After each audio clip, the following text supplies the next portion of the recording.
মেসির মাঠে ফেরা নিয়ে যা বললেন মায়ামি কোচ। মাঠে অনুশীলন কিংবা খেলার জন্য পূর্ণ ফিট না হলেও আগের চেয়ে ইনজুরির অবস্থা কিছুটা উন্নতি হয়েছে লিওনেল মেসির।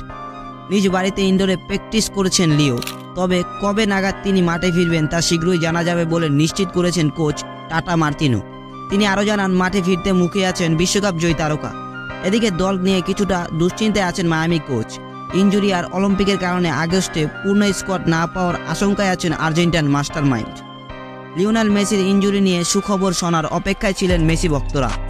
তার পায়ের জাদু দেখিতে মুখে আছেন কোটি সমর্থক, তবে অপেক্ষাটা আরেকটু দীর্ঘ হচ্ছে ভক্তদের।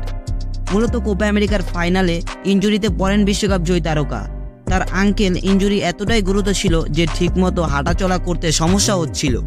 ইনজুরির কারণে মেসি যে লিগস কাপে খেলছেন না তা আরও আগেই নিশ্চিত করেছে ক্লাব কর্তৃপক্ষ। এবার তার ইনজুরি নিয়ে মুখ খুললেন মায়ামি কোচ। এখনও চোট থেকে সেরে না উঠলেও তার যে উন্নতি হচ্ছে সে বিষয়টা নিশ্চিত করেছেন কোচ। এছাড়া নিজ বাড়িতে ফিজিওকের সঙ্গে নিয়ে ইনডোরে অনুশীলন করছে বিশ্বকাপ জয়ী তারকা। Inter Miami coach tata Martino বলেন, লিও তার নিজ বাড়িতে কাইনসিওলজিস্টের সঙ্গে সবসময় ইনজুরি সরিয়ে তুলতে কাজ করছে। সে তার বাড়িতে ইনডোরে প্র্যাকটিস করছে।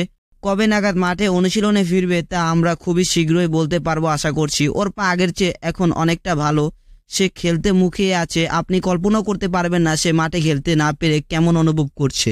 প্রতিদিনই লড়াই চালিয়ে যাচ্ছে, তবে আপনাকে সময়ের ওপর সবটা ছেড়ে দিতে হবে। সময় সব কিছু ঠিক করে দেবে।